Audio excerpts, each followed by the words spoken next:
Hey everybody, hope you're having a good day. This is Hockeybar, and today is Thursday. It's the 7th of February, and if you haven't noticed, we're actually working with the backup microphone today. We're working on a couple technical changes, so old microphone, it's usually around here on the screen, isn't being used. We're using the backup right now. So anyway, let's get right to the episode, shall we? So first in the news, kind of unfortunate for the Wild. Their captain Mikko Koivu is actually going to be out for the rest of the season. They discovered that he has a torn ACL and he's going to have a knee surgery during the off season to repair himself. So hopefully everything goes well for Minnesota. They're losing Koivu now, but they've also lost Matt Dumba. So they've got one of their better scorers out and then one of their better defensemen out. So hopefully they figure it out and everything will work fine for them in the future. And also, I thought this was really cool last night. The Maple Leafs honored Bob Cole, who has been their play-by-play guy for 50 years. All right, he has been on the Sportsnet and HockeyNet in Canada on CBC and every alteration that that the Maple Leafs broadcasting has gone through. He's obviously revered as one of the big members of the hockey community, just the same as like Doc Emmerich on NBC. So it was cool they did an honor for him. It was his last game he was announcing yesterday. It was a 5-4 win over the Senators. So it was really cool. They gave him a spot on the big screen, and he was honored for all his work he's done for the Maple Leafs. And also, what's funny is that if you remember yesterday's episode, I was complaining about the Winter Class or the Stadium Series game not featuring one of the Canadian artists that they usually do. So we got our answer. The Glorious Sons, if you're not familiar, they have a single right now that's really popular. It's called S.O.S. or parentheses Sawed-Off Shotgun. Really good song. I recommend if you haven't heard it before. It's a rock song. If you're into rock music, I am myself.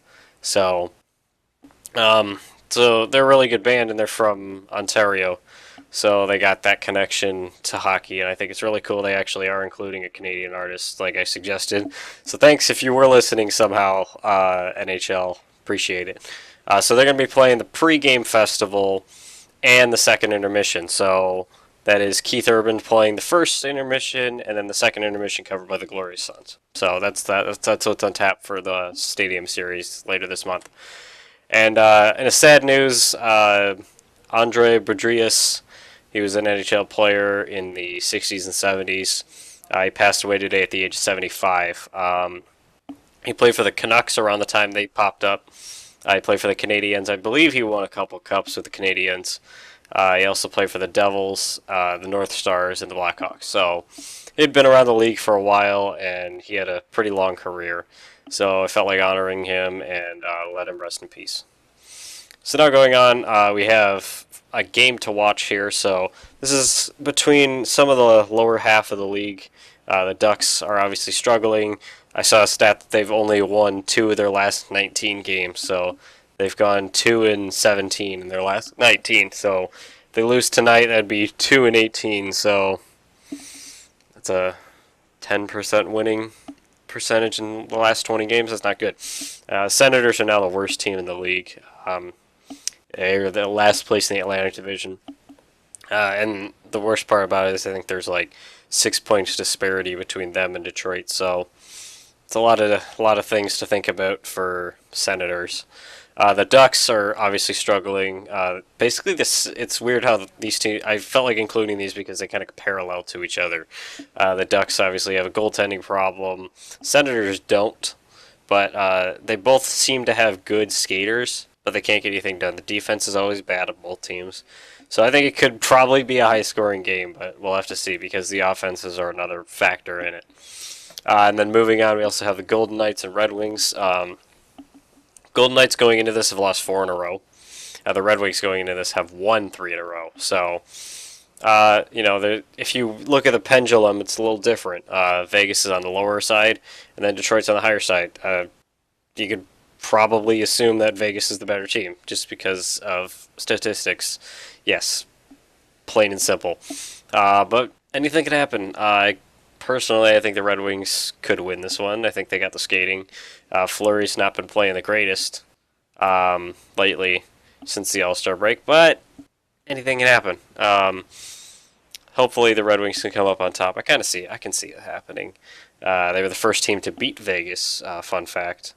So the magic can continue. I know the last time I was actually at the game. The last time Vegas was in Detroit, Vegas stomped the Red Wings. I think it was 4-0. So past luck in the building has gone the way for Vegas in Little Caesars Arena. So we'll see.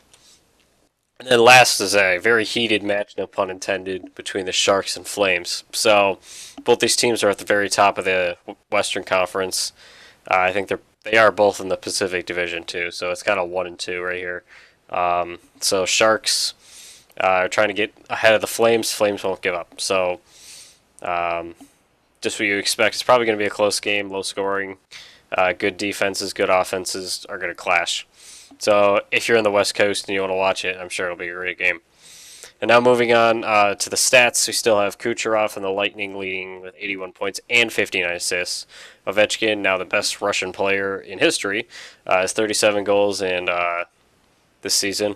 And then in plus-minus is led by Mark Giordano of the Flames, as we already talked about the Flames. And then goalies, 2 goals against average for Robin Lehner, very respectable. Jack Campbell, the Kings, has a 93.3, so he's rocking its save percentage. And then wins and shutouts, obviously led by Marc-Andre Fleury. He's been great for Vegas all season. So I want to thank you guys for tuning into this episode. I know it's going to be out late, so if you're with us, thank you. If you're new to this platform, do hit the subscribe button. We'd love to know how you are, and we really appreciate the support. So I want to thank you guys again for watching, and we'll see you guys next time.